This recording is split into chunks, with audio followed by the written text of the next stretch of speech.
I want to challenge one of the biggest myths in recovery with porn. Most men think relapse happens in one moment, one bad decision, one moment of weakness, one overwhelming urge. I'm here to say it doesn't. Relapse actually happens through a series of tiny decisions that barely feel important until they become incredibly difficult to reverse. One compromised thought, one unchecked emotion, one lonely evening, one rationalization, one scroll, one fantasy, one stressful day that never gets processed. One conversation you should have had, but didn't. One night where you told yourself, I'll deal with it tomorrow. Those tiny moments don't feel like the relapse, but together they create momentum. And momentum has a direction. Tonight, I'm going to show you why so many men sincerely want to quit. They pray to quit, they promise to quit, yet they keep up ending back in the same place. Not because they're weak, not because they're hopeless, not because they're fighting the wrong battle. Now, I'm going to talk about a framework that really changed my recovery. A life I won't present. I can feel it in my bones. I don't need that old control. One step and another step. Watch me take it back home. Keep fighting the good fight. Break free. Stay free. Be free. Keep fighting the good fight. Break free. Stay free. Be free. I want a life I don't escape. I want a home inside my name. Keep fighting the good fight. Break free. Live here on Substack. Hey, everybody. Welcome to Porn Free Millennial.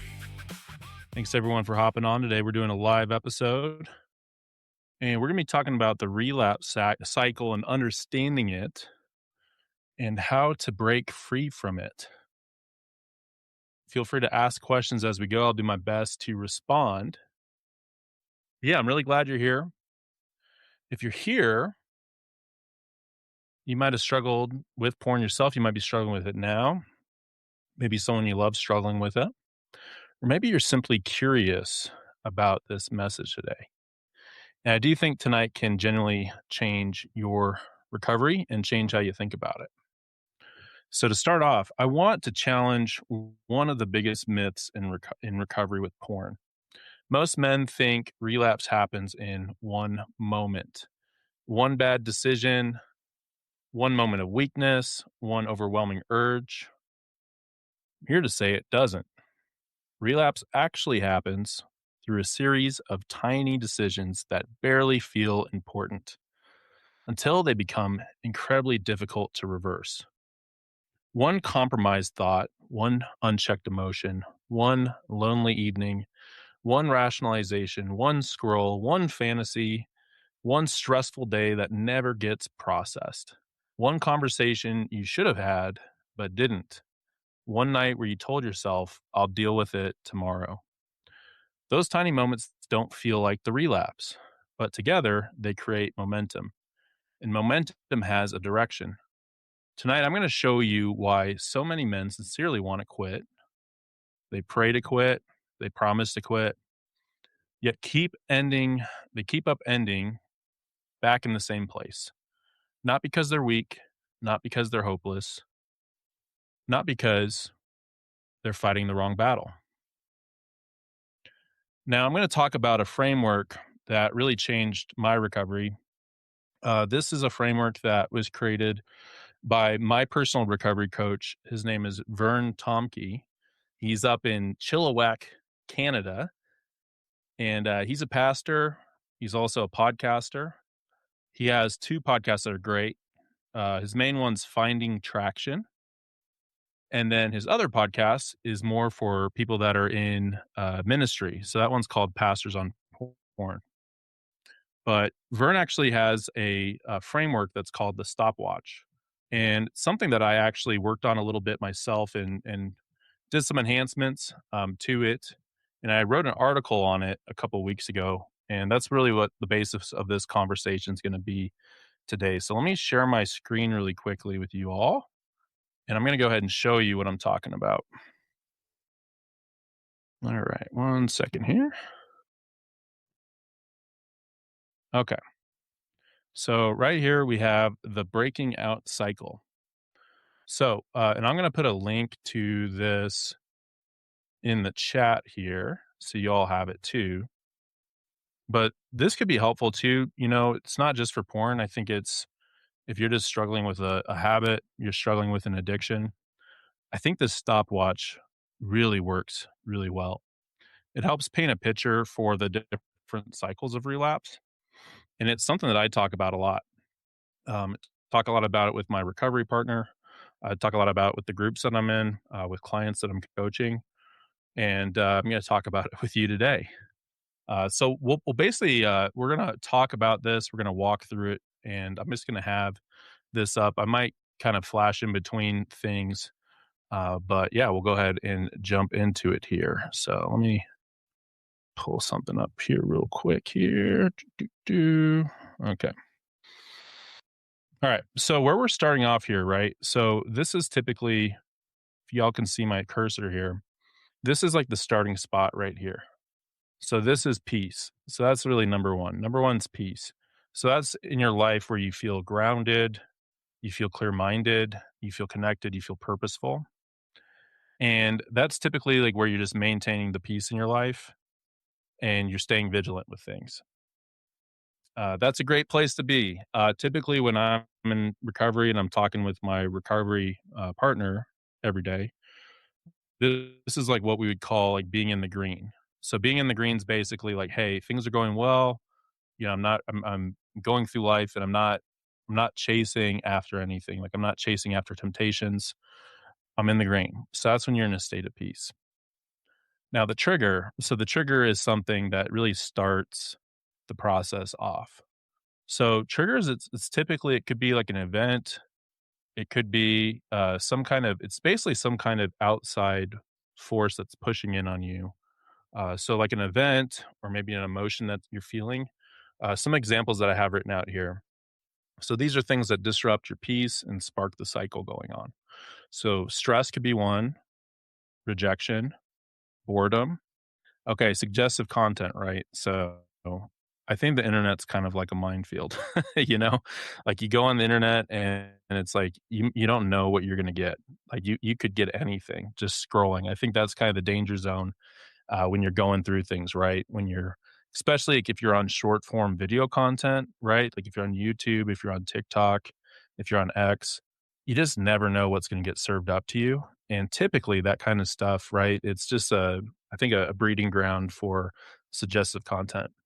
Dopamine seeking behavior. So if you are feeling just like not like kind of listless, don't really have a lot of energy, you're looking for some kind of boost, that could also be a triggering thing when you get that feeling inside. Loneliness, shame, like I said, social media, conflict, exhaustion, fantasy. So, with those things, right? Like that is the trigger. Those are the things that get the stopwatch going. I'm going to bring it back to my screen here really quick. But those are the things that really can get like the stopwatch going. So when you think about a stopwatch, right? Like you click the stopwatch starts ticking. That's when the process starts ticking too. So, thinking about this, right? Thinking about um, looking at recovery and maybe like what's the wrong recovery strategy, maybe to talk about, right? Uh, I think a lot of people they they don't start fighting this stopwatch until it's already too late, and we'll talk about that a little bit. We'll talk about I think it's number 5 is when the event happens. But typically, the question I'll ask you if you're listening right now is like, when do you usually start fighting it? And I know for a long part of my life, it's like I'd be fighting it when the battle was already lost, basically. When I was already on like the porn site, when I was already, like, looking things up, that's like when I really started to be like, okay, I got to fight this. I got to get out of this. But as we'll discuss going through the stopwatch, like that's typically a point in time where there's just so much momentum. It's kind of like when you think about it, right? It's like think about this, right? Think about you're trying to stop like a freight train, and the freight train's going like 70 miles per hour. And ask yourself, like, could you stop that freight train? Probably not. So it's not really about your strength, and it's not really about your willpower. I think that's where a lot of people get it wrong with recovery, right? Is white knuckling this, like, I can do this on my own. Like, I have enough strength, I have enough faith to get through this. But when you think about it, it's more of like a timing issue. Recovery isn't one at mile 99 out of 100. I think it's one at like mile 5, like at the beginning of the race. That's where you're really setting your intentions. That's really where you have your practices and your foundations in place. And those are things that you can repeat on a day to day basis that will get you through that race versus saying, hey, like I'm really going to turn it up at the very end. Typically, that's not going to work. And by the time you're actively searching, you're isolating yourself, you're fantasizing, you're creating opportunities. Your brain's already has been moving forward towards that relapse for quite a while. And so, really, I just want to get that point across, right? When you're so deep in this cycle and the stopwatch is going and the time is ticking, you're trying to stop like a really big momentum that's already been building for days, if not weeks, if not months, right? Sometimes, like if you're listening, right, and you struggle with porn, you can almost feel that momentum, right? You can feel like it's like a gravitational pull. I sometimes call it like the gravitational pull of like the Death Star, right? The Death Star is pulling you in. And really, it's like, what are you going to do to get out of that? Because you have all these things in your head that are telling you, like, hey, just keep going. You've already crossed the line, just keep going. And we're going to talk tonight about like what can you do before we even get to that spot? Because that's really how you win the day. And I think when you're fighting against that gravity, it can be really exhausting, right? And I think that's why white knuckling usually fails. So going to the chat really quick, Patrick, what's up, Mac? Looking forward to it. Have gone through the cycle, talked about with the therapist. Yep. And then Patrick says, sometimes I go from the trigger to the event, even if it's not porn but masturbation. Yeah, yeah. So we'll talk about that, man. Yeah, because it can be like a really quick switch, right? Like something triggers you, and like you're there in a second, like you're already there. And we'll talk through some things, right, to really get us through that. So, I think we were starting to talk about the trigger, right? So we're going to spend some time here. So one of the biggest misconceptions is that triggers are sexual. Most aren't. They're emotional. And like we were talking about, right? It's that stress, it's that loneliness, it's that conflict, it's feeling rejected, feeling invisible, being criticized, being overwhelmed, feeling bored, feeling shame. Social media, right? Gosh, I think that's like the next cigarette, right? Is just being on social media constantly. We're constantly being fed what we want to, what we need to think, who we need to follow, what's the next trend. It's a lot of steering, right? It's this algorithm that's really good at holding our attention and keeping us there. And for people that struggle with porn, like me, like that is just like I said before, like that's just a breeding ground, right? It's just only a matter of time until something comes up that's going to be sexualized, and that's going to get the stopwatch going. So something to think about, while we're talking about this one is like what typically starts like that cycle for you? Like what's that big, trigger for you that pops up that really gets you going? And I'm going to share my screen again just to pull it up so you all can see. One second here. I'm getting in new to this screen sharing business on Substack. It's pretty cool though. So, as we're talking about it, it's like, what is that trigger for you? Like, what is it? I think for me, and part of the reason why I want to do this live stream today is I actually had some temptation. It was like 2 days ago. It was kind of something that just popped up over the weekend on social media that just really triggered me. A big thing for me for triggers is when I just don't get a lot of sleep. Sometimes it's my creative brain that I can't turn off, and I just want to create things. Like I've got my publication, right? I've got my podcast. I made another podcast called the Personal Freedom Podcast. Like I'm doing a lot of stuff, and sometimes I get really excited about it, right? So I'm got all these ideas in my head, but it's hard to like turn it off sometimes, right? And that can get me in a place too, like where if you're creating stuff, you're online, you're looking at things. And yeah, that can put you in kind of a pickle, because it was on Twitter and I just saw something that wasn't even like I was looking for it, right? And that started the stopwatch for me, right? Where I would say I was getting I was kind of getting to that pursuit phase, right? Which we'll talk about. But I was able to pull out of it. I didn't have a relapse. But part of what we're talking about tonight is I want to talk about the tools that I use that really like help me out a lot. And these are tools that I've really learned through like 9 years, really kind of going on 9 years now of recovery, where, it's taken some time to really develop these skills. But think about that as we're talking, right? Is like what typically triggers you? Like I said, for me, like, gosh, I think Thursday night I didn't get a lot of sleep. I had Friday off. Went golfing, had a great day. But then I had basketball 7 a.m. in the morning, which I was really looking forward to because I haven't gotten to that in a while. I play basketball on Saturday mornings when I'm in town, in the Colorado area, Denver area, and it's something I like get really excited for. But it's also something where I'm like, okay, I can't oversleep this. I got to get up like 6 in the morning and drive, get there, and play basketball for 2 hours. And I was just so excited about it, but I also was, like, so worried about oversleeping, so I ended up sleeping, like, an hour on Friday night, and then, of course, Saturday, right, for us Americans listening, that was 4th of July, so that was just a busy day, like, just doing things all day. It was a great day, but, sometimes when you don't get a lot of sleep, you're just kinda running on empty, right? And, yeah, I think Sunday was when that trigger kinda came up for me, and then Monday and Tuesday, I was just, like, in a really preoccupied state of mind, like, where it was just, like, hard for me to pull away from some of the things that just got me triggered, right? So when you're talking about that, that's where the stopwatch really starts, where the time starts ticking is when that trigger happens. So think about that again in this section. Think about, what triggers you. That's really important for the relapse cycle is understanding that. Like what gets you triggered? I think Patrick had some good ones, right? Stress from work, other personal situations, boredom, loneliness. Yeah. Really important to be honest about it, right? Call it out. I think that's a big thing in recovery, right? And to have strong recovery is to be honest with yourself and just be like, hey, like take a catalog. When I started my recovery, I actually had like a notebook and I started just like writing down things that triggered me. The funniest one I'll just share, which just came out, right? I was just in this mind state where I hit rock bottom and I was like, I'm just gonna just do this practice. I was listening to Porn Free Radio, which is another good podcast, and he was just saying like list out your triggers. And I said women in like white cars. I don't know what it was, but I just was like that kind of triggers me, like a woman like in a nice white car.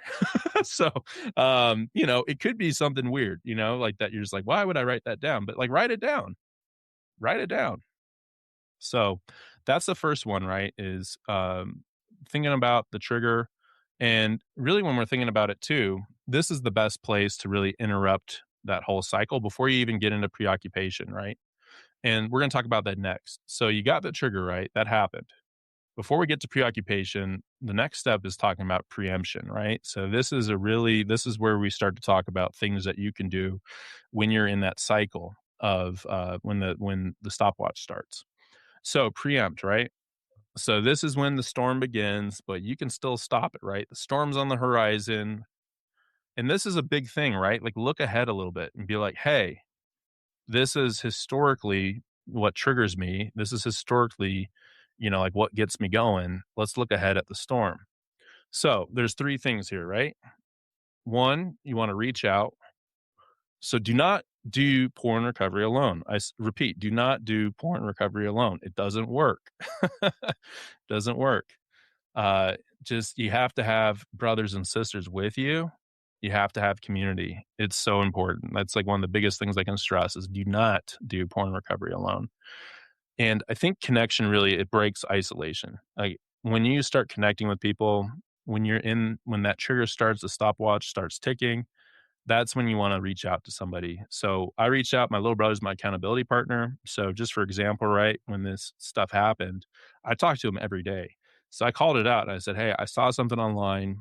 It kind of got in my mind, And then you want to start making boundaries, right? So you want to create some friction between the impulse and the action, right? Because the impulse is telling you, like, go, go, go, go, right? And for me, like, I struggled with porn since I was 10. I'm 35.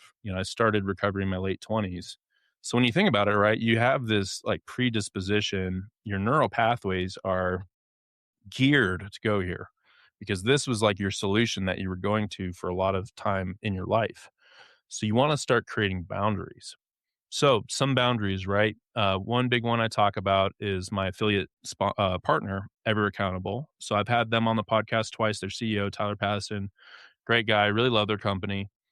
It's an accountability software that actually kicks you out of apps and websites. It's really good. And I can put let me make sure I put the code in there for that. If you're looking for accountability software, I would say one of the best things you can do, if you're just struggling with porn, is to download an accountability software that works. These guys have been around for a while. I think they started around 2012, and they're just constantly. I just talked to one of their guys today, and they're constantly working on stuff. They have AI that scans your screen and it actually works within apps, right? So if you're like in TikTok or if you're in YouTube or if you're in Twitter or Substack, even, it'll scan your screen. And if there's something sexual on there, it's going to flag it. And if you go over it again, it's actually going to kick you out. If you do it a third time, it's going to kick you out for like 15 minutes. And then it's also going to send a message to your accountability partner saying, hey, Mac's looking at something he shouldn't, check in with him. And it also blocks things too. Like it blocks like if there's porn and stuff, like it'll just block for the screen. And then it also sends reports to your accountability partner. So I'm gonna pull that up really quick. I'm just gonna share with you guys. Let's see. I'm gonna type in the chat here. So basically, like what my link does is it's a 14-day trial and it's 20% off either yearly or monthly. So if you would just want to try it out, you can do a 14-day free trial. Then you can also sign up for a monthly plan too. So that's like, hey, I just want to try this out. I'm not like ready yet to make a commitment. Try it out for a month. It really does help a lot. Um, so I'll just say that both my brother and I use it. It's a great product, and I swear by it. And I've been using it now for almost 2 years, and that really helped me out over the weekend. Because it really kind of closed my options down for like, okay, well, because even with that thing that was suggestive, right? Like I couldn't just stare at it because if I did, it would flag it and kick me out. So it was like a hover kind of thing. Other boundaries, right? Let's get really practical. You can just remove your device from the setting, like move it somewhere. That's what I did. Like I ended up putting my laptop away in a different place where it was hard to reach. So that's another thing that you can do. There's also lock boxes that you can get online. Actually, I have two. I have one for my phone. I have one for my tablet. And I don't have it up ready, but I'll put it in the show notes. I've got some links to that too. But they're actually really cool. You can charge them with I think it's like a C charger. And basically, you can put like a timer on it and it will like keep it in this lockbox locked and basically, like, I think you can still touch the screen, but it's a lot harder to do. But basically, it locks away that device and you can just put it away, forget about it, set and forget it for a little bit. And that's like another way that you can create a boundary. Another thing that I did, right? So I was feeling these temptations. I had to edit a video for my personal freedom podcast that came out yesterday. And I was like, I don't really want to do this like at home, like I just need to get out of my environment. So one thing that I did, I live in kind of the Denver area in Colorado. I love I'm an outgoing guy. I love being out just around people. And Boulder's just a cool place. Like I grew up really close to Boulder. And I've written some cool stuff in Boulder, like some of my articles I've written. I'll go to like a bookstore and I'll just write. And I do love that, like coffee shops, libraries, somewhere public where you can just go to work on your creative stuff is a great thing to do. And that's just what like I realized was like, if I just stay here, right? If I just stay isolated alone, that's really going to put me in a bind, right? Like that's going to get me in a spot to where, it's going to be a lot more likely that I'm going to have a relapse. So that's something I did. I checked it in with my recovery partner, with my brother. Also had a phone call with my recovery coach, Vern, who's a pastor. So he gave me some good pastoral advice, said a prayer for me. So that was good. And then another recovery guy in my group, we had a phone call. So I basically talked to 3 people. And, through that helped out a lot because when you talk to your accountability partners, when you're in this stage, right, really before things get worse, yeah, like it can help you just break out of it. You can create a plan and say, hey, this is what I'm going to do for the rest of the day. So when you're listening to this, right, like think about it. It's being intentional. Like you're intentionally thinking about it and saying, hey, like I'm struggling with something and I need to make a plan, right? And I need to set up some boundaries. And then establish negative reminders. That's another one, right? So, we're talking about positive stuff here, but you also got to think about, okay, well, what's like a negative reminder? Like what will happen? What are the consequences, right? If I have a relapse and I keep going and I break this promise I made to myself and others, right? Like you got to think about that. So remember the consequences, not just the fantasy. That can be hard, right? Because I think when you're in that stage of, getting preoccupied and thinking about looking at porn again, there's that thing in your mind that's telling you like, "Hey, just one more time." And gosh, when that happens, right, it just opens up the floodgates, right? You just go on a binge. That's kind of how I've been in my relapses. Like if I do have one, it's not just like a one and done, right? Like it's like, okay, well, I'll go back. And it just sucks. It's hard to say it any better than that. Like it's a shitty feeling. It's just shit, man, like, to be in that stage, like, it sucks. And that's why we're talking about it. Because I've been there many times, right? I've been there many times where I'm like, "Okay, this is the last time," and then you're just back there again. And, yeah, this makes things complicated in life. And, I would just say, for me, right, a negative reminder is, guys, I've gotta talk about it, I've had 2 podcasts now. I think one is episode number 9, Getting Back in the Ring. The other one is, episode 51, which that one talked about my most recent relapse, which was about 10 months ago. Yeah, when I have a relapse, like, that's part of the deal with Porn Free Millennial, like, I gotta talk about it with you guys because it's not about being perfect, right? It's about, modeling this, showing you guys, like, how at least I'm going through the process. But that's a negative reminder, like, I don't wanna do it. I remember the first time that I did a podcast about my relapse, it was, like, 9 episodes into my podcast. And there was a big part of me, I was like, "Why should I even do this?" Right? Like, why should I even do this podcast, right? And I think at the time, it was just this internal dialogue of, like, you gotta be perfect, and you gotta be sober the rest of your life, and, yeah, that's definitely something that I'm striving towards, right? But I think part of us being human, part of the breaking out, the relapse cycle, right, is there's stuff that happens, right? And it's like, how do you get back on your feet? How do you become a detective? That's what I talked about in my last podcast, the 7 lies that keep us stuck on porn. One of the lies that we tell ourselves is that, I failed too many times. But when you're like a detective and you look at your relapse like a detective, right?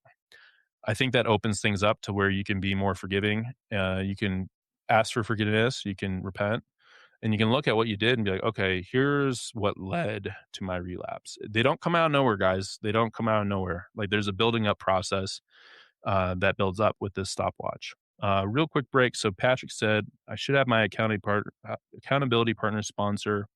Also have that list of negative reminders of setting up boundaries. Yeah, like write this stuff down, right? And this, I shared the article with you, but I'll share this. Definitely download this. Have this on your phone, have this on your laptop. It's just really helpful, right? It's helpful to like look at a graphic that just says, "Hey, like this is what it looks like. This is what it's a cycle, guys." Like addiction, it's a cycle. It's a cyclical thing, right? It embeds itself in our minds, in our neural pathways, in our habits. And you have to realize that, right, to be able to break free from it is you can't just be flying on autopilot. And that's what I did for a long time in my life and just thinking, oh, one day it's going to be one moment I'm going to stop doing this. No, you have to have a strategy about it. You have to have a strategy. So really quick, we're going to talk about preoccupation here. So 1 second here. So preoccupation. Ba, ba, ba, ba, ba, ba. Let me pull that up here. Where are we? 1 second. Okay.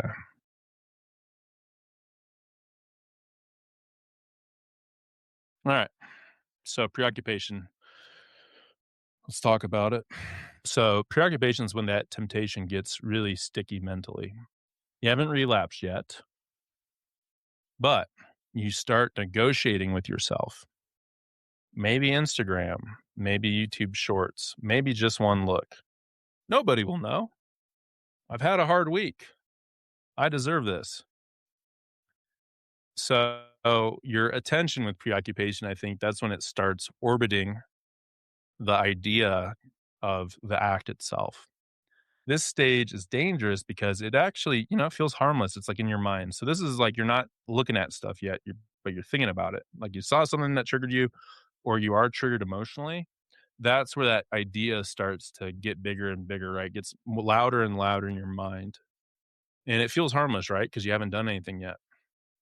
But this is where the relapse, it can become inevitable if you don't take action, right? So just talking about the preoccupation, right? So the preoccupation, that's just where like it's hard to go about your day without thinking about it, right? Whatever that thing is or whatever emotion you're in, that's making you think about, hey, I want to go through this cycle again. I want to look at porn or whatever that thing is that you do. It just starts getting louder and louder in your mind to a point where it's like you're telling yourself, well, I can't get through this unless I just do it, right? I've been there a lot of times too, like where I will literally, in the past was just like, let me just get this out of the way because I can't focus on anything. I can't focus on work. I can't focus on my relationship. I can't do anything because this is all I can think about, right? And I will say over time, right? And again, I talked about I had some temptation, right? But because of the recovery I've been in and how long I've been in it, I had the preoccupation, but I also had a lot of defenses and a lot of conflicting thoughts that were positive thoughts telling me, like, hey, like it's like a wave, right? The wave's going to pass at some point. Sometimes, like, you just got to sit with it a little bit. You got to be uncomfortable because I think what porn does, right? It gives us like a comfortable way out. It gives us an exit path to numb. But it really isn't, it's not really an escape. It's not really an exit hatch. I think it just makes the hole deeper. It makes that pain deeper, makes that regret deeper, that shame deeper when we pursue it. But, right, we're hardwired. So those thoughts can be, they can be dulled, right? They can be dulled the more that we're thinking about this. So that's the preoccupation right there. So hopefully that kind of helped paint a picture for you. Is think about that, like, right? Think about that, illustrate that in your mind. Think about what does that preoccupied state look like in my life? It's different for everybody, but for me, it just feels like this really strong pull.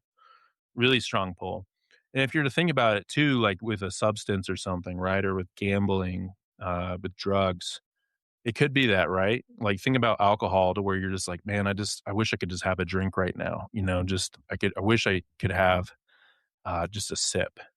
And you start thinking about it. And then you're like, where's the nearest liquor store? Where's the nearest bar? Just one drink.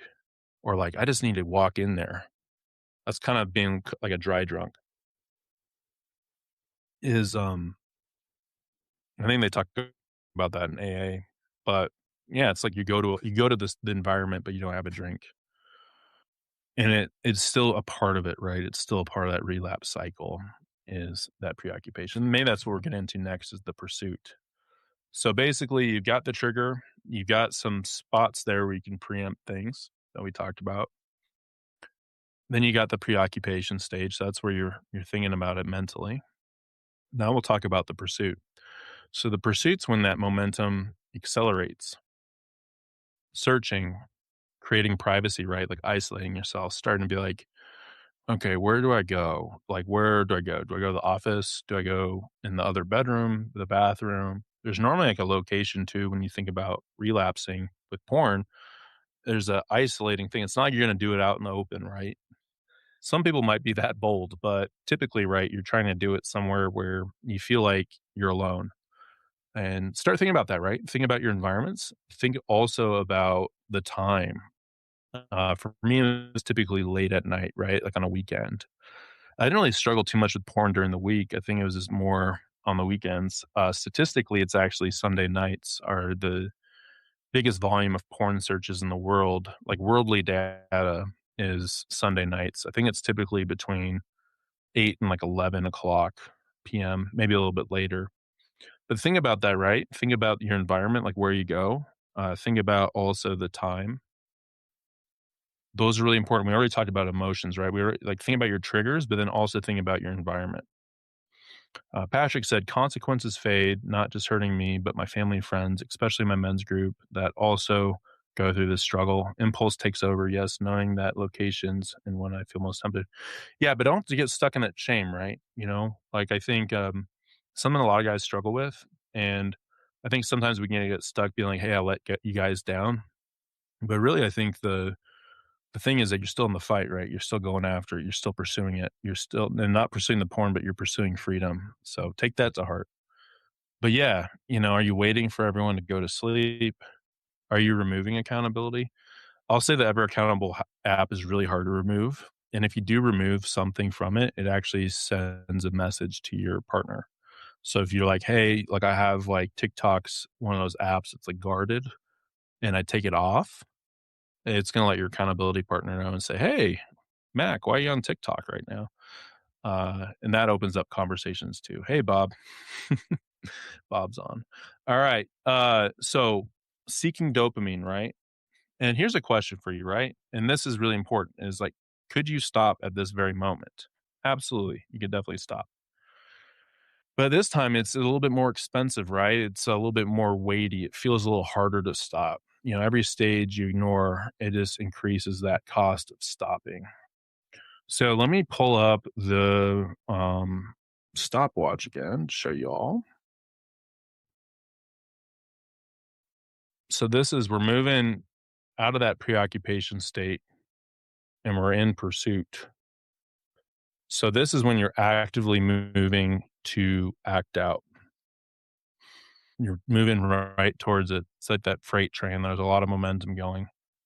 This is where you're seeking content, you're creating opportunities, you're escalating the fantasy, you're isolating, consequences fade and impulse takes over, right? Like Patrick said. Uh, yeah, you're in the Death Star's gravitational pull, right? This is where it gets really hard. Gets really hard. And like I was saying, I was starting to get in that pursuit phase. It felt like I'm like, I'm close. Like I'm a decision away from, having a relapse here. And again, I threw the kitchen sink at this and it worked. It worked, right? I think the hardest thing to do when you're in the pursuit stage is to talk to somebody. Like you don't want to, just being honest. Like I'm like, I don't want to talk to my little brother right now. I don't want to talk to my recovery coach. I don't want to talk to anybody. I just want to stay in my room and I want to do my thing. That's where it's really hard. So the whole point of this, right, is how can you cut it off before you get even here? Like how can you build up enough defenses, build up enough friction, build up enough boundaries, have enough connection, have enough negative reminders to not even get here in the first place. But there's still hope, right? Like you're not there. You haven't relapsed yet. Like, but you're really close. Um, yeah. So that is pursuit, right? Like that's where you're really in the thick of it. That's where you might be going back to old things that have that nostalgia factor for you. Things that are there that you're just like, I really want to look at that, right? I really want to watch that, whatever it is, right? Some people struggle with the sexual addiction too, where it might be physical, right? Like I want to go to that massage parlor or whatever it is. Kind of the same thing you're thinking about, right? It's that pursuit of it. Like if it was sexual addiction and you've had struggles with like massage parlors or whatever, right? That could be like, hey, I'm starting to drive past this thing, like this place. I'm starting to drive past it. Like maybe I'm in the parking lot right now. Like that's kind of what the pursuit is like you're putting yourself in a bad position. You're putting yourself in a position to relapse. So that's what we're going to talk about next. We're going to talk about the porn event. So this is the acting out moment. So for me, it's like watching pornography, pornographic images, masturbation's another like event for me, right? Like I just don't do it because I just know that if I was just to masturbate, I know that porn's going to be a part of it at some point. Might not be initially. Something that was brought up in my church is it's really cool. I've been talking with the men's pastor over at my church, and they're building out this program called Fight Club that's about sexual integrity. And they had their first event a few weeks ago. It was really good. But they were talking about with masturbation, it's not like the Bible strictly talks about, like, don't masturbate. But what the Bible's talking about really and with the Christian faith, and I think like, if you connect with a higher power, I think and you're not Christian, I think you get a takeaway from this too. But really, it's just turning somebody into a sexual object, right? Like, you could say, "Oh, I was thinking about my wife," or, "I was thinking about my girlfriend." Like, I wasn't watching porn. You're still turning them into an object of your sexual desire. And really, at the end of the day, like, you're you're screwing yourself. You're like, I don't know how else to put it, but you're screwing yourself. Like, you are actually physically screwing yourself, and making somebody the object of that. I don't know how else to put it, sugarcoat it, but that's just the truth of it, right? And, like, who's the master when you're baiting? Are you the master of it? Or is this preoccupied thought, right? Is this input really the thing that's controlling your actions? So, anyways, right? Temporary relief, then you get the crash, you get the shame, you get the emptiness, the exhaustion. But like we talked about, the event is usually the culmination of many small choices made earlier. So, important thing there, right? The porn event, it's a culmination of these decisions that we make. It's a culmination of the preoccupation, the triggers, the pursuit. Yeah, but, like, I think with this one, right, I don't know, like, I don't know if there's ever really been a time in my life where I felt, like, better after it, like, where I truly felt, like, really good and, like, "Wow, that was a great decision I just made." Never felt that way. It's always been the same. You always just feel empty, exhausted, right? Typically, when you're having that, pursuit, that can take hours, right? Where you're, like, fighting it, and you're just like, "I don't wanna do this," but you're still pursuing it. And it just wastes so much time from your life. You miss a lot of stuff, right? I've written some stuff on this before, but just about how much our moments matter, right? Like, our moments matter in life, guys. They do. And the moments that matter the most, in my opinion, are the moments where we're connected with other people, we're connected with God, we're connected with a higher purpose. And porn isn't it. It pulls us down into the barrel. It pulls us down into a state where we don't feel good about ourselves. We feel icky. We feel grubby. That's a word that my brother and I use sometimes, is like, I don't wanna be grubby. I don't wanna feel like a grubby guy.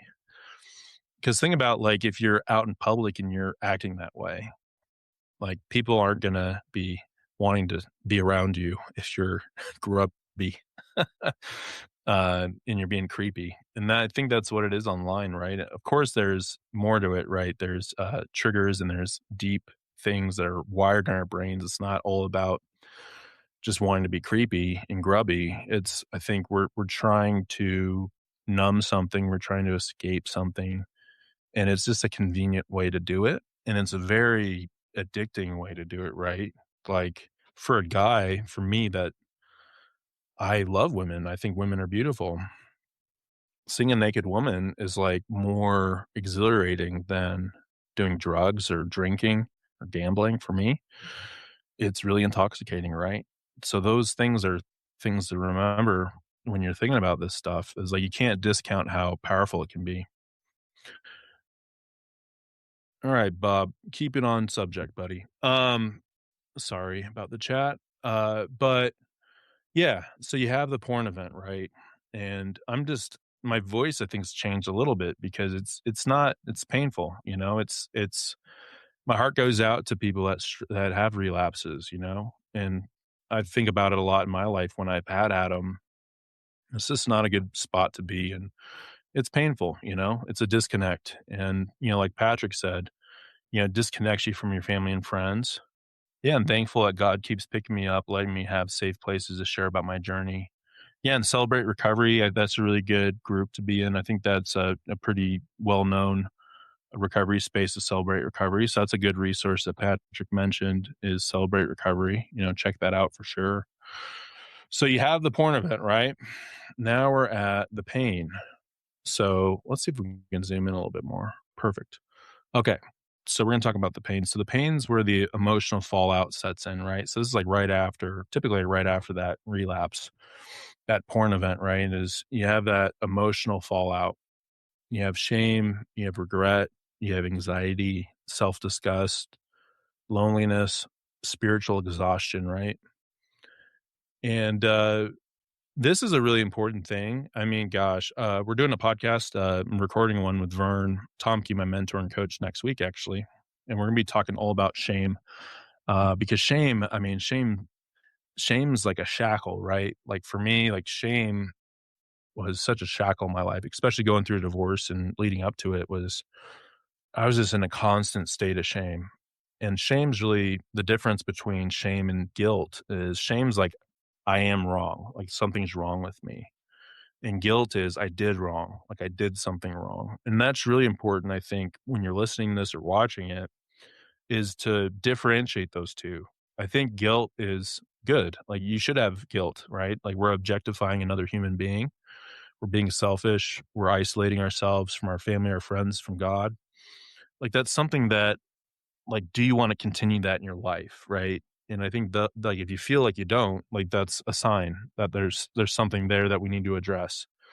Um, but shame, right? Shame's like I can't fix this. Like I'm wrong. There's something wrong with me, and that can be a dangerous place to be because then that can lead to more relapse events. So the pain falls in, right? That's like the emotional fallout of it. There. All right. Next, we're gonna hop over to one second here. We're gonna hop over to protect. So protect's when okay, so this is we'll talk about this a little bit, right? So protect is you're trying to protect yourself from the consequences. I think when I initially had my relapses, right, when I first got married, this was like huge. Like this was I had no clue like how bad this was for me because I just never really got called out on it. Previous relationships, it just wasn't as big of a like thing, like because young and immature, those relationships didn't pan out too well. Pretty immature. But when you're in a mature relationship, right? Like you're in a marriage and you're connected with somebody, or if you're just by yourself, right? Like I'm not married right now. You're still trying to protect yourself from the consequences, and that could be from your God, right? From Jesus. That could be from that higher power, but it also can just be from like your accountability partner, like from your group, just from your friends, your Bible study guys, whoever it is. That's where that after that pain, you have that protect stage, right? So that's hiding, lying, minimizing, avoiding to keep you stuck in that secrecy. So I'll use the word gaslighting too. I was really bad at that, at gaslighting, like making it sound like, hey, like what, like why are you so mad about it, or like kind of shifting the blame on like on them, where you're the one that did it, you're the one that had the porn event, and gaslighting being like like I didn't look at anything, and justifying it, minimizing it. There's a lot of things there, right? I think I go into that more in my article that I wrote. But yeah, there's that protect phase, right? Where you feel the pain, you cross over the line that you said you wouldn't cross, then you get into that protective state. And I was so like protective. Like I was so overly protective of like my pride at the end of the day, right? I was just so prideful. And yeah, that can be a state that people get stuck in a lot, right? Is you just get stuck in that protect phase where you're really just trying to protect at the end of the day, you're just trying it's not like you're trying to protect anybody, you're just trying to protect yourself from negative consequences. I think that went through my head too, when I had those relapses and I was feeling ashamed about it, I was feeling the pain of it. I was like, trying to minimize it or, like maybe I just won't write about it. Maybe I won't talk about it. I'll just keep going with my podcast or whatever. Like, no, like you got to bring it out in the light. You got to talk about it. And I think that's one of the ways you can break too after a relapse event. Let's just say you have one and you got to break it. So think about all the opposite things of this. So like when opposite of hiding, right? It's getting out in the light. It's talking to your brothers. It's talking to your community. It's talking to the people that support you. It's talking to your wife, your girlfriend, whoever it is about this and coming clean about it. And that's like the opposite of lying, right? Is telling the truth. Minimizing, right? Don't minimize it. Like just bring it out of light of what happened. And that's like a hard part too. It's not easy to do that, but it will you will feel so much better and lighter after you just talk about the truth and like share what you did. Because then that sets a precedent. You put it out there in the open, it sets a precedent for accountability in the future. So that's protect. So think about that, think about in your life how you go into that defense mode. I think that was the word I was trying to find. And I was saying protective. I think what I meant to say was defensive. I just got really defensive about it. And it's probably the worst thing you can do if you hurt somebody is to get defensive because then it's like almost like you're making it like they're the problem. Like they're doing something wrong. Where I think a lot of times like they're just hurt by it, and they're just like, what the heck? Like what just happened here? So that's protect. Now we're getting to promise. So this is like the last stage. So, basically we're going through the stopwatch, right? So just think about this, right? You went through the whole thing. You had your porn event. You had the fallout. You had the protection. Now it's the promise. So this is after we get through that whole defensive stage, or, if you are correcting your behavior, you're doing the opposite of it, right? You're bringing it out in the light. This is the next step. So this is promise. So I'd say if you're stuck in the cycle and you're not really breaking it, that's when you're like, I'm never going to do this again. And that's when the emotion fades, the triggers return. And if you don't have a system, that's when the cycle repeats. And that's what really gets you stuck in shame, I think, is, I've made so many promises in my life where I was like, I'll never do this again. I remember I had a porn magazine. I burnt it, I put it in a fire. I put it in the trash before and then gone back in the trash and pulled it out. Think about that, right? I think Paul writes in Romans, I think it's in Romans, it might be in Timothy about how a dog will return to its own vomit. That's kind of what I think about, right? When you go back to it, it's like you're returning to this vomit, this like spiritual vomit to eat it again, right? What a picture that is. But yeah, that's where you make the promise. Now, I'm going to share with you what it would sound like, I think, if you're doing this with the right way, is you have a plan, you have a strategy. It's not quite the promise, but you're like, this is what I'm going to do about it, right? So I want you to shift that a little bit. Instead of making some promise to your wife, your partner, just tell them, this is what I'm going to do about it, right? So, like I talked about before, accountability software, I mean, I went to that when I was like in a rock bottom stage. I actually started with accountability software when it's like a month before my divorce finalized. And I was just so rocky and shaky and just in a really deep like pain. Right. And I remember talking to my recovery coach, Vern, and I was like, man, I can't get any traction. Right. His podcast is finding traction. So it's kind of fitting, but it's like, I just can't get any traction, man. I keep slipping. And he's like, you got to do recovery smarter, not harder. And I was like, what do you mean? He's like, getting like an accountability app. So I started with accountable to you. It's okay. I prefer Ever Accountable. That's my go-to. But what I will say though, with accountability software is what it did was that started my journey with my little brother where we became accountability partners because when you do an accountability software, it's like a requirement basically where it's like, hey, well, now you have to have an accountability partner to share this with. So, not a promise, but like, what are your actions? Like, what are you going to do? Other things that I did, I remember I started to go to Christian therapy. That really helped me out a lot. I had a Christian therapist that just really helped me, just a ton. Like just my ultimate gratitude, like just ultimately goes to God, but just with him, he really helped me pinpoint, these deep triggers. And it was based off some deep stuff in my life that I think would bottle up these feelings that I'd have. And I wouldn't have got there if I didn't take action, right? Other things for me, like Bible study, huge. Been with the same guys for about 8 years. And then going to church, huge. Also getting in the gym, right? Physical fitness, big. Getting outside, going on walks, listening to recovery podcasts, right? So you got Porn Free Millennial, listen to. This is episode 68. But, you got Finding Traction, great podcast. Porn Free Radio, great podcast. Other good ones, Pure Desire, that's a really good podcast too. They've got really good stuff, Christian based, but they have a really good program, Pure Desire. So there's a lot of resources out there, right? I think the thing that you have to think about though is like, what actions am I going to take? And that leads you right to peace. So then you're back. You're back. You're back. So that's going through the stopwatch analogy. And now we're going to talk about just like some things to think about, right? So, really, what we're talking about, what we talked about throughout this, and thanks everyone for listening and watching. Really appreciate it. It's not an easy subject, right? Like, I've been doing this for 3 years. Sometimes it takes a lot out of me to just go through this stuff because it's emotional stuff. It's a hard thing. It's like the one thing that no one wants to talk about, but everyone kind of struggles with it in a way. That's my thought.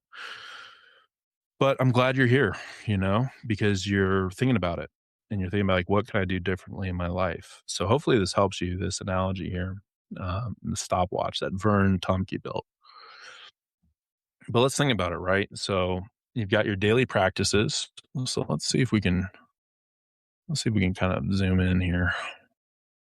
All right. We're going to zoom in to the bottom here. There we go. All right. So we're going to talk about it. So daily practices. So consistent routines, consistency is really helpful for recovery. Sleep, oh my gosh, right? I think Vern wanted to slap me one time because I was kind of in the yellow. Yellow's kind of when you're in that preoccupied edging state, but it's like I'm just really tired. And he's like, what are you doing with your sleep?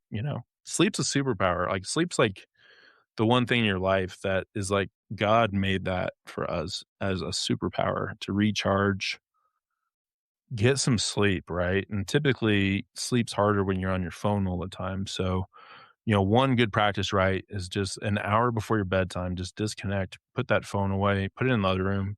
What I do typically when I'm in the RV, because I do the RV life, right? I put my phone just in this room where I'm talking, like the kitchen area, which is like I'm in an RV, so it's not like a huge space, but it's like halfway between like the RV and the front is like the dining room area. I'll just put my phone in there. I like to listen to podcasts. I like to listen to books on tape. So that's like a really good thing for me is like I just remove my phone from where I'm sleeping. So I can't just like wake up or, if I can't sleep, go to it. Exercise is another big thing, right? Just getting in the gym, getting some lifting in, going outside, going on a walk. That's huge, right? Like our body's our temple, right? So take care of your body. If you're not taking care of your body, right, that can be another trigger where you just don't feel great. You feel like a little bit bloated or sore. I used to have like some chronic pain in my body, and I have gout at times, like a family thing. So if I eat certain foods, my joints get like really painful. And once I started switching up my diet, that really helped me out a lot just with the food I was eating. So that's a big one too, right? And exercise, it helps you get out somewhere public. I know going to the gym, right? There can be some triggering stuff there, but I feel like if you're not sweating, you're not doing it right. So get in the gym, get some sweat going, work hard, because then it's like, hey, I accomplished something. Going in the morning, I mean, that's a great time to go to the gym, right? Is like go in the morning, get something done. Prayer and meditation, right? That's a big thing, right? I'm making a practice to like pray when I wake up, pray before I go to bed, and just throughout the day, just have some meditation, have some prayer. I think that helps with this intentionality. It puts your mind in a good spot, and it helps you like when you're praying, right? You're praying for other people. That really helps, right? Because you're intentionally thinking about other people, and right, what's the opposite of that with porn, right? It's being isolating. It's thinking about yourself, your sexual desires. Great way to do it. Gratitude, right? You're grateful for what you have. You're grateful for today. I am grateful, God, for today. I'm grateful for the people on here. I'm just grateful, right? And that's it's grateful. Like it's great to be grateful. I think that also just puts your mind in a good spot.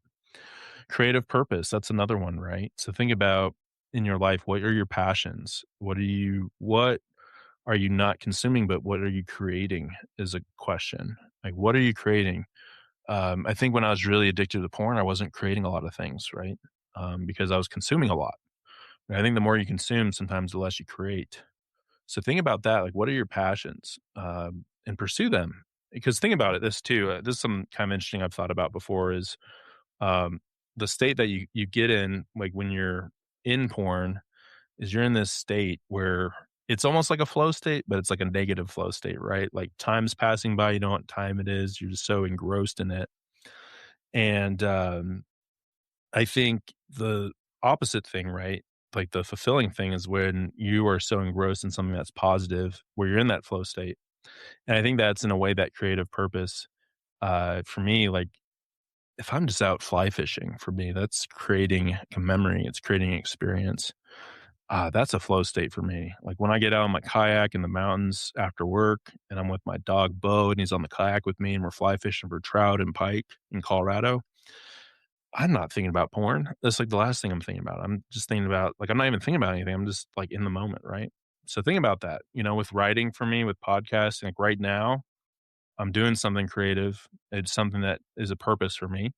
So think about that in your life. Like, what is the thing for you that you're passionate about that's creative, right? Everyone has it within them. You just got to figure that out. And I think porn kind of dulls the want and the desire to create because you're just like, feed me, feed me, feed me, feed me. I think that's why it's called a social media feed, by the way. It's feeding you stuff. Community and accountability. We talked about that a lot. I will say too, I do one-on-one coaching. So if you're interested in that, let me know. It's a 12-week program where we meet every week. I'll give you a roadmap and we'll do check-ins with each other. That's one way of having community, right? Is for me, I can't go without it. I pay $50 a month to be in this alumni group with Vern. We're actually meeting right after this live stream is our Thursday meeting. I look forward to it every day. I mean, as I'm getting closer to Thursday, I'm like, oh yeah, I have a group tonight. Sweet. It's great. I love it. That's like the last thing I would like give up would be being in that group because there's a sense of community. We're actually doing a retreat. We did one last year in Nevada with Jim and Eric hosting us. It's great. It's called the Brush Popper Retreat. I actually wrote a poem about it.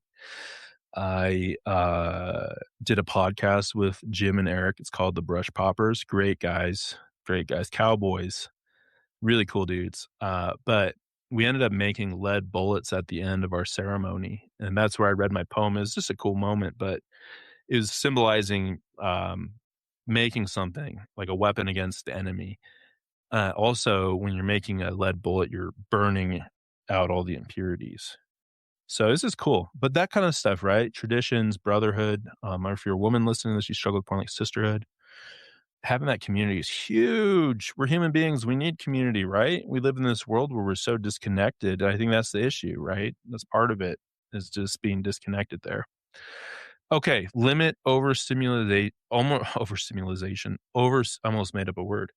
Overstimulation. Maybe I'm overstimulated. But no, that one we talked about, right? Lock boxes for your phone. I'm really working just on my screen time. Definitely at night too. Is just we get so overstimulated. Like, think about that, Think about how you feel when you've just been on your phone all day or been watching movies all day. I love movies, by the way. I'm a movie guy, movie buff. I love movies. But yeah, sometimes like you just up late, you're watching a screen and it just stimulates you too much. And think about that. Think about like the inputs that are going into your system and how they affect you. And then read and keep learning. I mean, there's nothing better, right? Just to sit down with a book and actually physically read something because you can't do anything else while you're reading a book. You can't, you can't. You just have to read it and keep learning, right? So that's a big part of it. Keep learning. I don't have it all figured out. I'm still learning new stuff. I'm still applying new tactics and strategies. And that's something in recovery that's really important is we want to live. It's not about quitting porn. It's not about quitting something. It's about living. You start filling your life with things that add value and you're learning, right? You're learning about yourself. You're learning about a lot of things. So that's a part of it, right? Is learning. So keep learning. Okay. We're going to go over to emergency tools right here. Okay. So emergency tools when you feel triggered. So use this, right? So I put the article in the chat. I'll put it in the show notes too if you're watching this after listening to it. These are emergency tools. So leave isolation immediately. Just get outside. Like, just get outside. You're in your room. Get out just in the house. Get out somewhere public. Go on a walk. Go to a bookstore. Go to a library. Go to a coffee shop. Go get something to eat. Go do something public. Just get outside. Call or text somebody, right?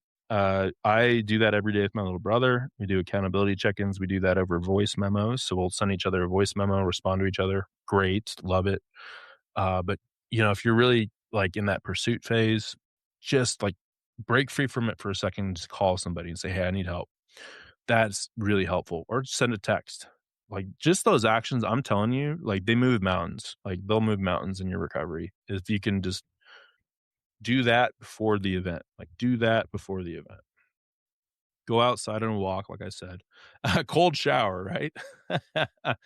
For us men, right? There's nothing that might kill you know, that excitement than a cold shower.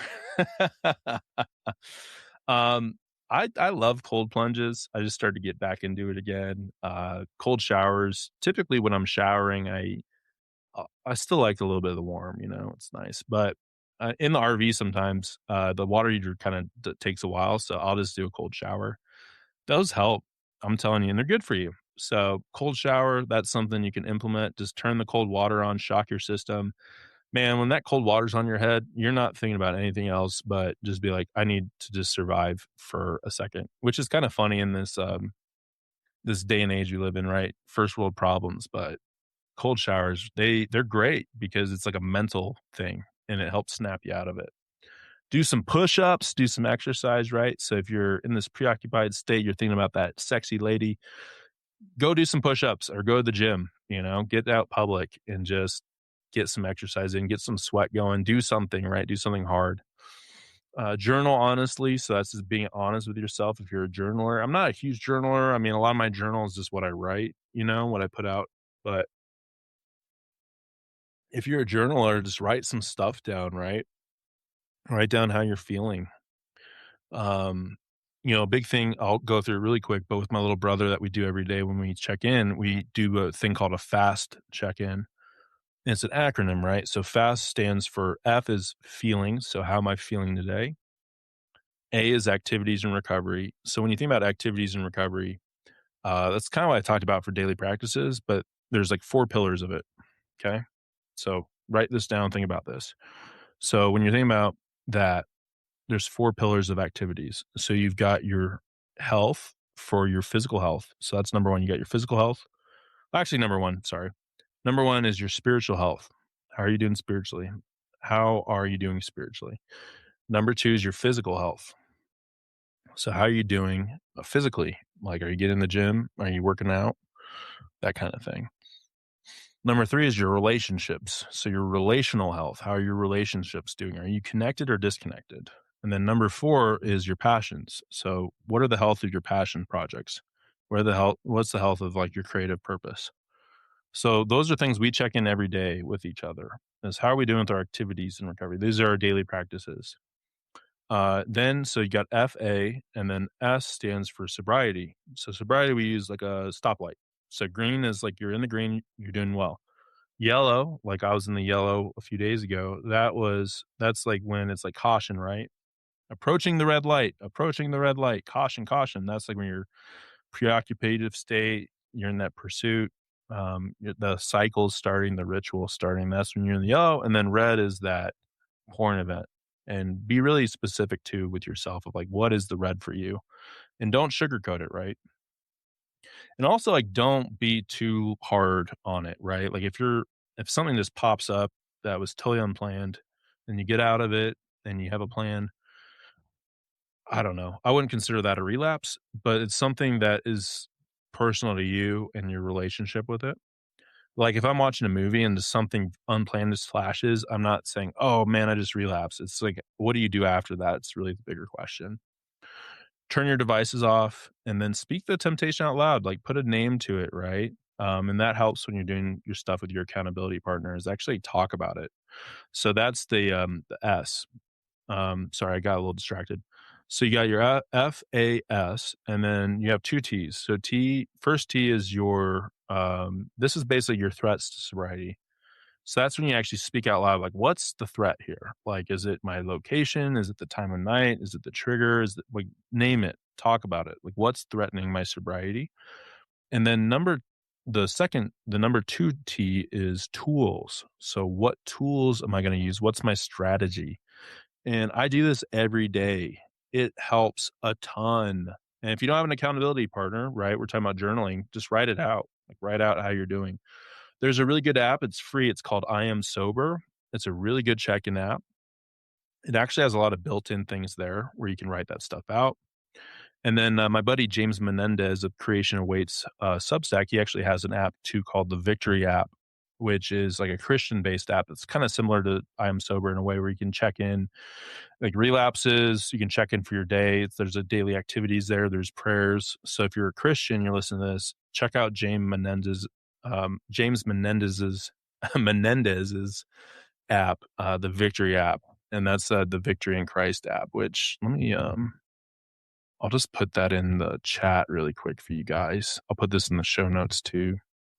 But that's a really good app. And then I'll put in the I Am Sober app too. These are resources for you all to use. And these are resources I use. Another one too that I'll just mention here is the Freedom app.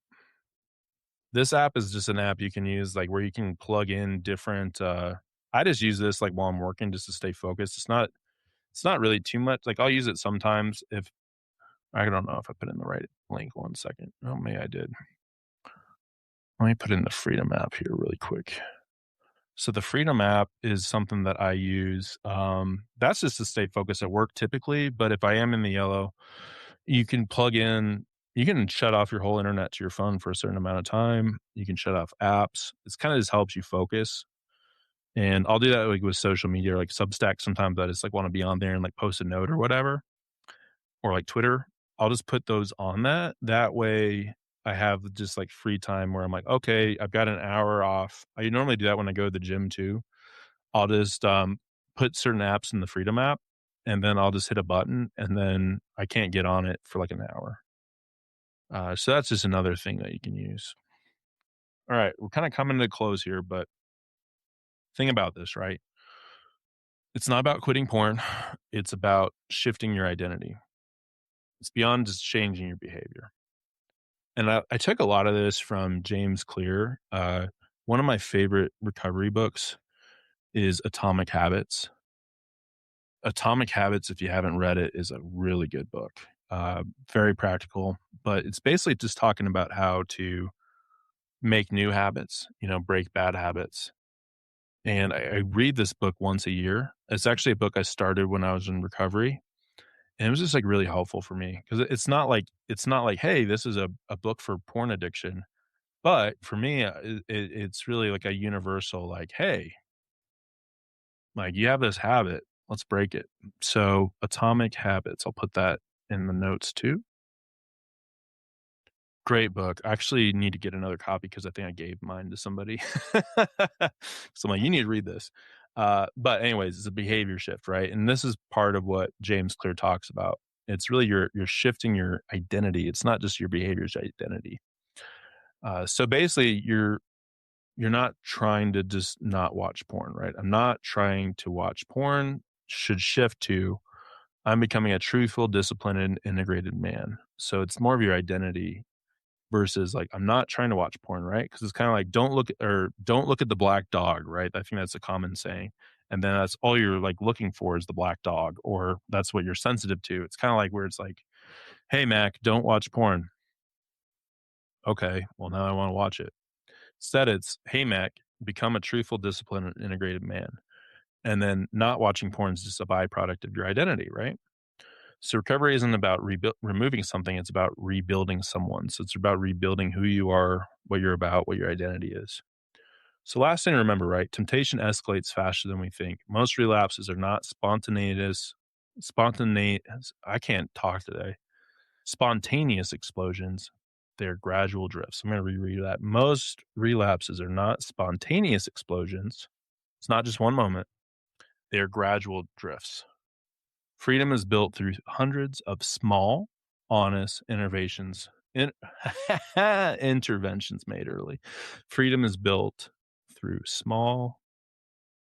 hundreds of small, honest interventions made early. We're going to say it again because I can't read. Freedom is built through hundreds of small, honest interventions made early. And that reminds me of a James Clear quote, which I'll read really quick. Atomic Habits. He has a great quote. Write this one down. Okay. Every time you do a new action or make a choice, you cast a vote for the identity of the person you will become. So I'm going to say that again. And this might be the actual quote here. Every action you take is a vote for the type of person you wish to become. Every action is a vote for the type of person you wish to become. Think about that, right? When you're making an action, when you're taking an action, that is a vote for the type of person that you wish to become. So think about that, right? Your actions matter. I think that's a lie that we tell ourselves with porn is like, oh, this doesn't matter. This isn't affecting anyone. Yeah, it is. It's an action that you're taking. So with that being said, everybody, I did want to bring up something really quick here. All right. So I do have break-free coaching. So just a heads up on that, right? So just want to offer that. If you are a Substack paid subscriber, you get 15% off the whole 12-week package. If you're a founding member, which I've got one of those guys who's a founder, which is cool, you get a lifetime 20% off of coaching services. So if you're interested, I've got a code. Oh, I don't know if I'm actually sharing the right screen here. Let me check. Let me share my screen again. Here we go. And there's my little pamphlet, my break free package here. But yeah, one-on-one coaching, 12 weeks, really get to know each other. But I have a QR code on there. If you scan that, you can set up a 1 hour call.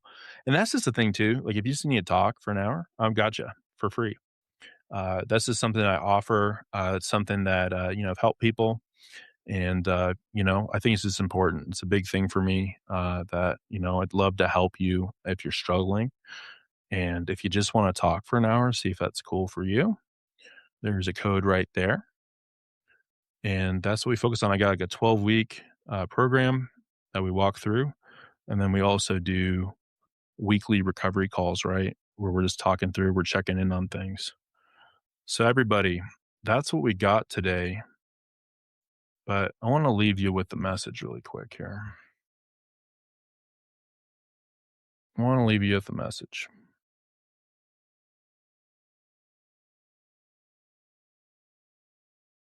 So stop asking yourself, how do I stop watching porn? Instead, ask yourself, where does the cycle actually begin? Where does that stopwatch actually begin for me? Because I think once you identify where that momentum begins, you actually start changing your future, right? You start changing your identity. And I want you to leave with one final thought. Recovery isn't about becoming someone who never experiences temptation, right? Like, gosh, we're always going to have temptations. Even Jesus was tempted, right? But it's becoming someone who recognizes that temptation sooner and someone that has a strategy for it. Freedom's not built through one heroic decision and then your life changes. It's built through hundreds of those honest decisions that no one else ever sees, right? Hundreds of those small decisions every day. I think that's how we form our integrity. That's how our confidence comes back. That's how we rebuild trust. And that's how freedom grows. Not because you became perfect or you're perfect, right? I'm the first one to say that. I'm not perfect. But because you learn to stay awake, to stay aware, to have an action plan. So if tonight resonated with you, check out Porn Free Millennial. So I do weekly newsletters that I write, reflections, poetry. Also, something that's kind of fun. I started to make songs out of the writing that I made. So that's going to be a cool thing. Every poem I'm working to get a song generated for those, which is pretty cool. I found this program where you can plug in your lyrics and kind of play with it and make some pretty cool music. So That's what I've been doing. That's my creative pursuit that I've been working on. I got a new theme song, so you guys haven't heard the theme song tonight. But when I post this podcast and I get it edited, I'll have my new theme song, so that'll be really cool. And, also I've got the Porn Free Millennial podcast, so this discussion tonight will be posted, on Apple, Spotify, YouTube, Substack. And, this podcast, I'm working to do solo episodes, but I also have some guests, right? I've got a lot of cool guests that have been on, the podcast, like anywhere from like a medieval art historian I've had on twice, who's also like a Lord of the Rings scholar.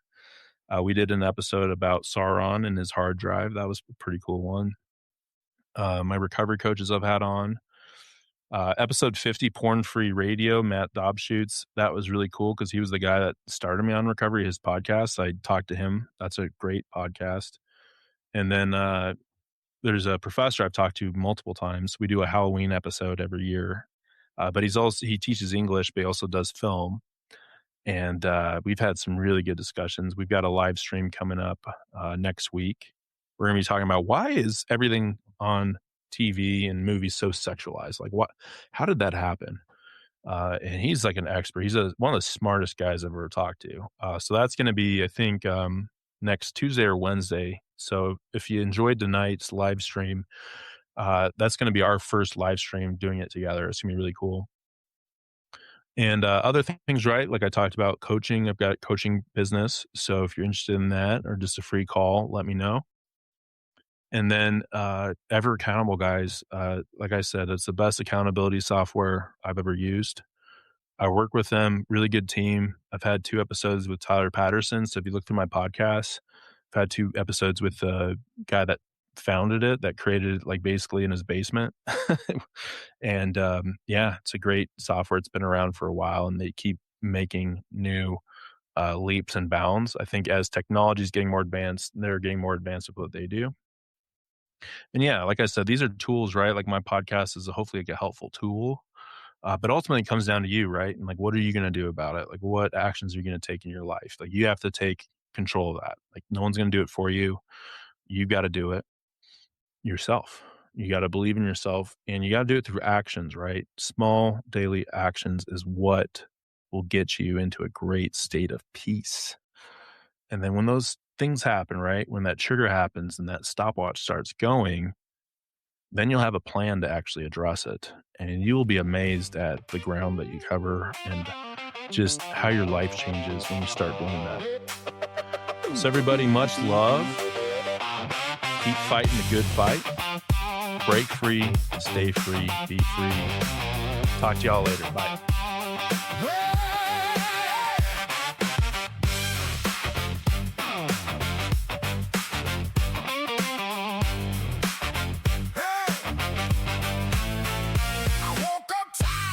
Chain, same old loop, same old shame. Pocket full of promises that never paid my rent. I done lost too many days chasing smoke and empty haze. Now I want a life that fits, a life I won't resent. I can feel it in my bones. I don't need that old control. One step and another step. Watch me take it back home. Keep fighting the good fight. Stay free, be free. Keep fighting the good fight. Break free, stay free, be free. I want a life I don't escape. I want a home inside my name. Keep fighting the good fight. Break free, stay free, be free. Be free. Morning light on the kitchen floor. I don't run from it anymore.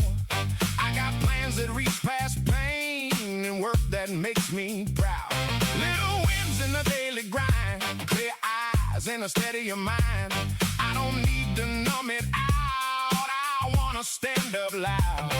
I can feel it in my bones. I don't need that old control. One step then another step. Watch me take it back home. Keep fighting the good fight. Break free. Stay free, be free. Keep fighting the good fight. Break free, stay free, be free. I want a life I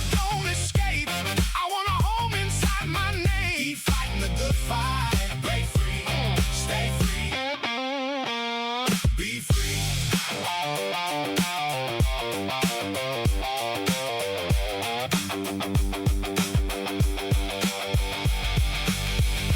more locked doors in my head. No more ghosts in my bed. I choose truth over the rush. I choose living over dread.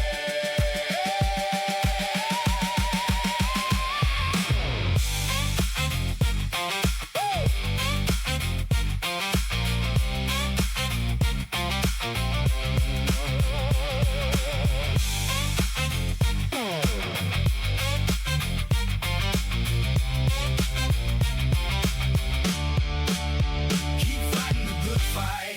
Break free. Stay free. Be free. Keep fighting the good fight. Break free.